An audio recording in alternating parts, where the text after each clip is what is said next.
afternoon we're going to do a pre-trip inspection on a Prevost H3-45 motor coach here at Batter Bus.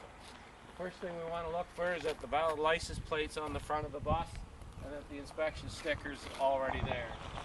Notice that our IFT is there and our mirrors are attached. Quick check of the wiper arms. We come over here. The next thing we want to check is that our vehicle inspection is in place. This one here is noted as February, and it has been done, and the IFTA sticker's on also.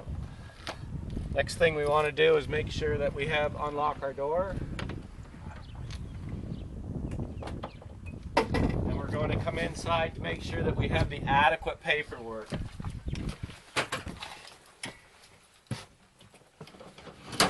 Depending on the bus, we may have to hunt for the paperwork. The most important thing to do your job is that the paperwork is in order for the vehicle. So the first thing we want to check is that it has an insurance slip, a CVOR, the ownership is in here. We also want to check that the IFTA permit is in there.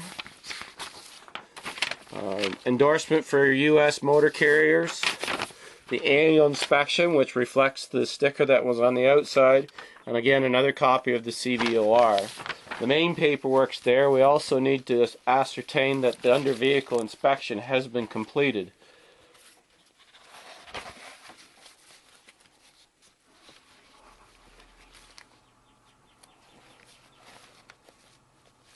Once you find your under vehicle inspection, you're going to open it up and check that it's not beyond the date of your current date. For the instance, this one states May 8th, 2014. The expiry mileage is 285,788. We will need to transfer that information to our vehicle inspection sheet. Once we've done that, you also must make sure that our coach is also with a Schedule 3 inspection. Must be with the bus at all times. So here's the parameters for Schedule 3. So we just want to make sure that we have a copy of that also if ever questioned by any. So once we are sure that we have all our paperwork, we can continue on. We'll put our paperwork behind for now, or we may want to retrieve it. Some of the quicker checks right now, our fire extinguisher is in the operating range. So now I want to keep my key, and I'm going to go out, and I'm going to walk down, and I'm going to check. I'm going to check my handrails. As I exit, my steps are in good condition, and my handrails. I can do a quick visual of the tires, the sidewalls, the tread, all looks good, and all the nuts are in good position. The oil cap's not leaking, so the bus looks in very good shape on this perspective. As I go to the back, I'm going to check. I have my reflective triangles. They're located in here. There's an emergency spill kit on this bus. I'm going to leave my luggage bay. Looks in good condition. Going to check my next luggage bay. Just making sure that I understand what's in there. I want to check my fuel cap.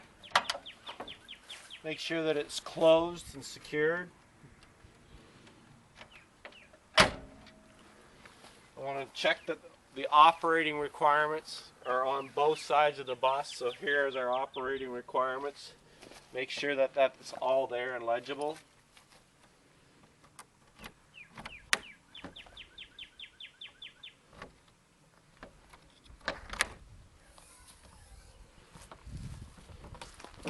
And this last luggage bay carries some stock and supplies. The main purpose of checking all your luggage bays is to make sure that if crossing the border, a DOT officer or U.S. Homeland Security asks you, you can tell him what is in that bus, even if you are empty. Continuing on back, I look at my drive tires. Tread looks good. The nuts all look secure. My sidewalls, there's no wires exposed. Everything looks good there. I can do a visual up underneath in the chassis. I don't see anything unusually protruding or jamming in any of the locations. My mud flap's secure. I come to my tag tire. I check around the perimeter of the tire also, looking for exposed wires or wear, cuts, gashes. The tread looks good. The nuts are all on, and again, there's no oil seepage coming off that axle. The last thing on a Prevost, I'm going to come back on this side. The Prevost power steering is in here, so I'm going to uncap my with the compression. I look at it, it looks like it's good. There's enough adequate power steering fluid. I'm going to check my toilet gate on this model Prevost. There are different types, so I make sure that it's closed. I'm going to check my washroom filled. It is already charged. You just want to make sure that before you leave a trip that you do not forget, because it's kind of hard to put washroom stuff when you're going down the road. This is how we release the back engine. Lift the back engine up. Use the safety device to secure it. Looking at the belts, check your belt condition first. Look for leaks underneath the vehicle, the most important thing. Check for visual drips, anything of that nature. You want to look very closely to leakage. For this model Prevost, this is where the oil dipstick is. Dipsticks can be found in various locations. We'll pull it out and check that the full level. As long as it's not below and it's not over. Next thing on a Prevost I would like to check is my coolant level. My coolant level is in my sight gauge. As long as there is coolant in the system. If it's not in the system, we're not going to panic yet and refill it. I'm going to check my fan blades and my fan belt motor, my fan belts also. Looking again at the back of the bus, the license plate's secured. We're going to leave all this stuff open. We're going to continue down on the left-hand side. Also looking for body damage. The drive tire, mud flap on there is secure. This has no cuts, treads, gashes, or wires exposed. The tread looks good. The nuts are all in good condition and looks secure. The rim is not leaking oil. Come back here, again checking the mud flap on this side, looking at the duals, looking up inside, seeing if there's any noticeable frame or rods or things that are unusual. Again, looking at the drives here, look at the tire all the way around on the outside wall of it, the treads, the nuts, valve stems, I've never mentioned till now, the axle, no leaks. That's a good thing to see. I don't always check the left-hand side. If you're going to check it, it's for peace of mind whether or not you may have to use the left-hand side to open the bus. As you notice, I had to use the key to open this side. There is a fuel cap on some models on the left-hand side. If it doesn't open, then I'm not going to get too worked up about it. I'm hoping that it's sealed and capped. I'll operate.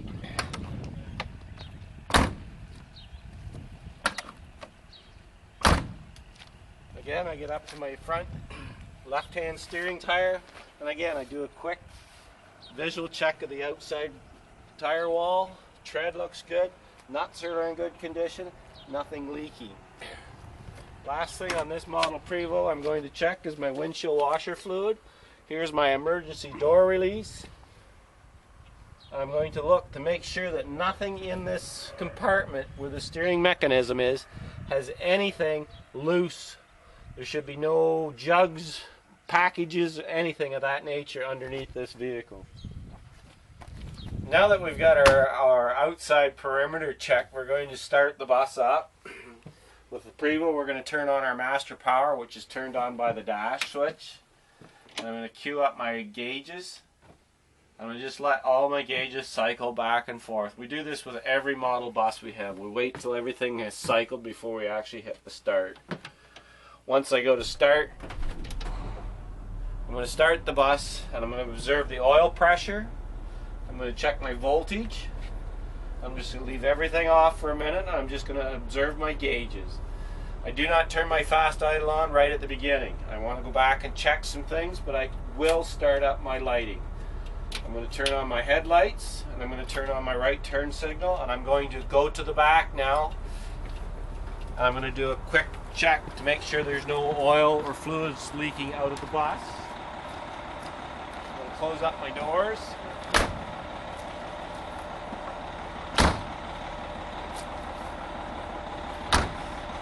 Doing a body check, air condenser check, overall vision of the bus.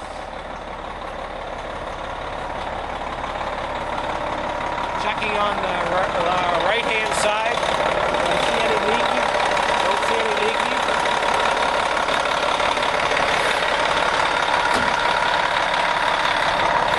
Checking my balance. Looking underneath. I'm going to check for more leakage. The belts are all running through. I don't see any leakage or anything coming out of the bus. I close my engine door. I'm going to make sure that it's secure. Looking across the top, I can see repair slates, license plates, brake plates, and turn signals. Do a visual check on the left-hand side of the bus, looking all the way down and checking the lights down this side.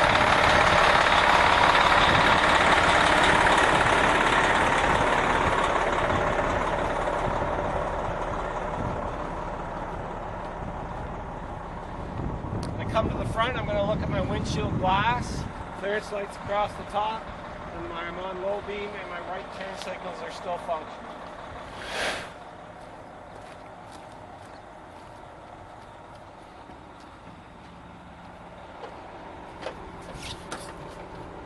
I'm going to turn my fast idle on now. I'm going to turn on my left-hand turn signal. I'm going to check my washer and wipers. I'm letting the bus build up air pressure if it hasn't already built up. My wipers and washers. I'm going to check my electric horn first. It functions. I'm going to check the air horn. It functions. I'm going to put my bus into high beam mode.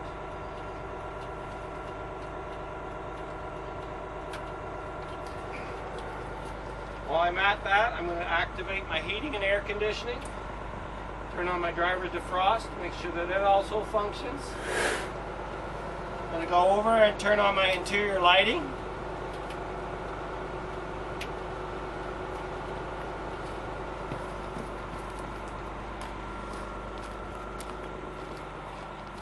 See that my wipers are working and my high beams are on, and now my left-hand turn signals.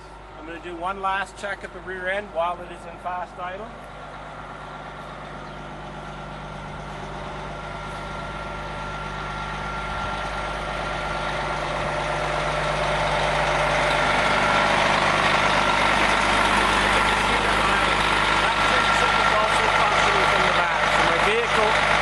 Signaling and all my lighting is working correctly.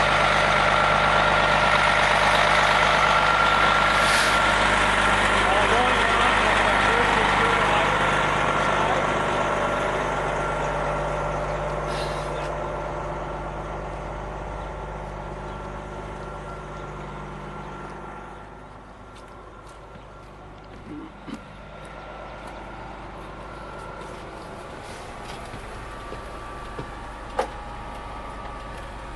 I'm going to turn off that. I'm going to put on my hazards. I'm going to check my heating and air conditioning temperature controls. Defrost, driver's control, passenger's control. Today I'm going to turn this down to cool. She's quite warm. I'm going to turn as much airflow to my driver's vent, and I'm going to use ventilation mode. I'm going to do a check of the steering wheel free play. Replay feels good. I'm going to check my seat, make sure that it's secure. I'm going to clear my seat belt. Seat belt has no frays. I'm going to make sure that my seat belt latches. On this model Prevost, I'm going to check that the parking brake, checking my switches, and I'm going to run through all the rest of my switches. Upper wipers, upper blowers, upper squirters, mirror defrost on that side. This is my door switch. Door switch cycles. Now I'm going to go through the rest of the bus, checking the bus. So So as I go back, I can check my fire extinguisher. I look for the first aid kit. Here's the first aid kit. I also have stock toilet paper, garbage bags, and Kleenexes. I'm going to check the seat backs as I go back, and I'm going to observe which one is an emergency exit, releasing the emergency exit, and then checking that it closes and latches. Continuing back, I come to my next emergency window. I trip, check, and make sure it relatches. Continuing back. Last emergency window on this side, open, close, secure. Get to the very back. With this model, I'm going to release the spring tension on the emergency exit. I'm going to pull the black tab to the direction. I'm going to lift up and my emergency exit releases. I'm going to make sure that it latches back in the exact grooves. I'm going to pull it back down and I'm going to give it a check to make sure that the emergency exit is latched securely again. I'm going to close it. I'm going to look in the washroom. I'm going to check my hand cleaner's adequate. This is a flush style toilet. I check that it functions and cycles. Check that there's a running light in there. I turn around and I'm going to come forward, checking the seat cushions. Left emergency window, open, closed and latched. Seat cushions. Another emergency window, open, closed. Did not latch, try it again.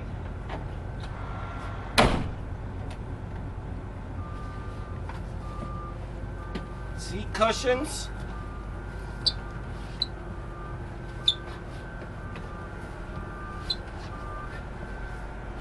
One more.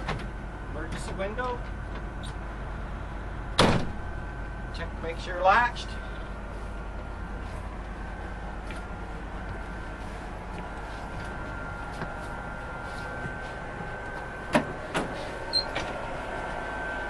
Last emergency window, check that it's latched.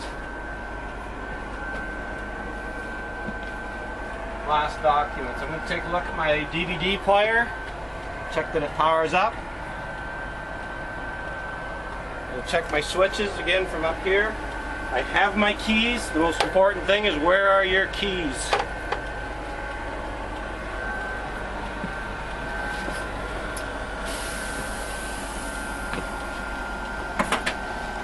I want to look down at my step lights and make sure that my step lights function.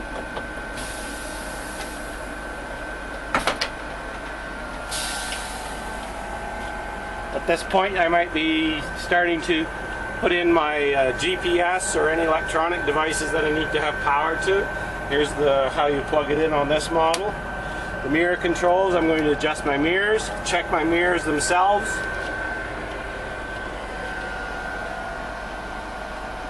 The power mirror control does not have to work. So if it doesn't work electronically, you will have to adjust it by hand. My power window, I check it to make sure that it works. And then I'm going to check my power blinds, that they return back up.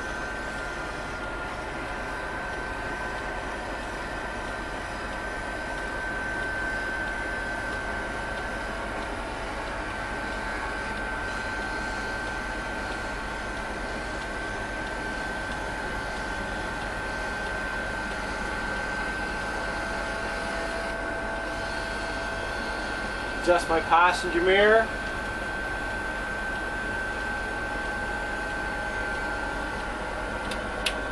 I'll turn off my exterior lighting and I'm going to start in with my air brake check. First thing I want to do is look at where my air gauges are.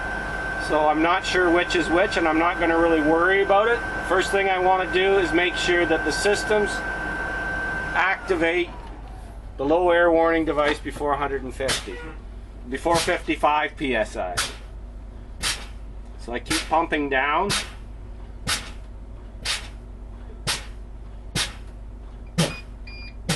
Low air 1, low air 2. The next test I want to do is time it. So I'm going to prepare a stopwatch device.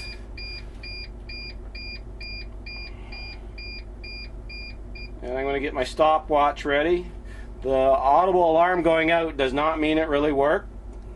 It's just the notification. So when the bus is right now at approximately 75, I'm looking for the air gauge that's responding at the slowest. When it gets to 85, I'm going to start timing. So it's now hit 85. I'm on fast idle. I must be on a fast idle mode for this test to be performed correctly. So I leave the bus running at fast idle and let it watch and climb.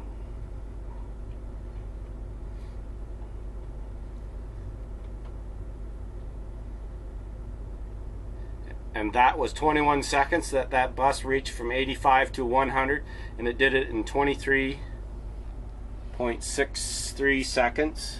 So it passed that test. The next test I want to know is where my air dryer kicks out at. Sometimes it's easier to open the door to listen for that. It cannot go above 135 psi. Most buses will make a discharge noise, indicating that it has reached the maximum air pressure for the compressor to stop compressing air. And we just heard it, so it reached at about 120, and that's acceptable. So the next thing I want to check is that where my air gauge will start pumping back up again. We know that it will cut out, so now we want to see where it's going to cut in. That should be approximately 20 to 25 pounds below where it cut out, and this one here is at 120, so we're going to aim for about 100 pounds, and we're going to fan it till it gets to about 100 pounds, and we're going to wait and see for a second to see if the gauges start climbing. And they've already both started climbing, so my cut in is at 100 and my cut out is 120, which is both acceptable for this. The next test I'm going to need to perform is the air loss test. With this test, I'm going to be shutting off everything in the bus. Interior lighting, you want to shut off as much as you can so you don't drain the battery excessively. She built up the maximum air pressure. I'm going to release the parking brake. I'm going to cover my foot to make sure that the bus does not roll ahead during this test. I'm going to turn the bus off. Then I'm going to turn the bus back on. I'm going to reset my timer. I'm going to hold this thing for 1 whole minute and make sure that it does not lose more than 3 psi in 1 minute's time. Once it's settled out, you press your starting device and you time it and hold it without moving or budging for 1 complete minute. This is probably the longest and most difficult test the driver has to do.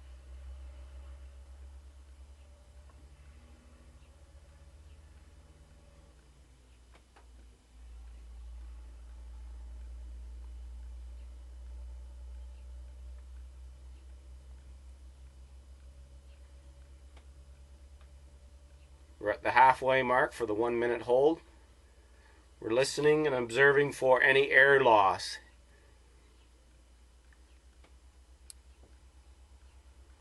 "15 seconds to go."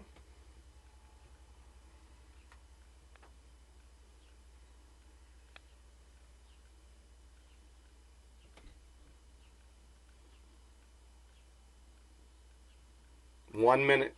There was no loss beyond 3 psi, so this bus has passed the air loss test. Now I can start the bus up, this time for actual on the road. Make sure that my parking brake is applied. I'm going to turn my fast idle on. I'm going to activate all my heating and air conditioning systems again. Turning on my lights. Close the door. Check my mirrors again. And I'm going to do a tug test of the parking brake system. I'll put it in drive. I'm going to see if the parking brake holds in forward. I'm going to put it in reverse. making sure I go into neutral, then reverse, take my foot off the parking brake, make sure the parking brake's applied, and release my foot off the brake, covering in case it does roll. It just did forward and reverse with the parking brake on, so it passes the parking brake test. One last test I want to check is just the actual foot brake. Roll ahead, check the foot brake and forward, check the foot brake and reverse. From this point, I can turn the fast idle on. I can start to prepare my paperwork with my vehicle inspection. I found no defects on this bus, and I feel it is safe to drive. That completes a circle check for a H3-40 Prevost.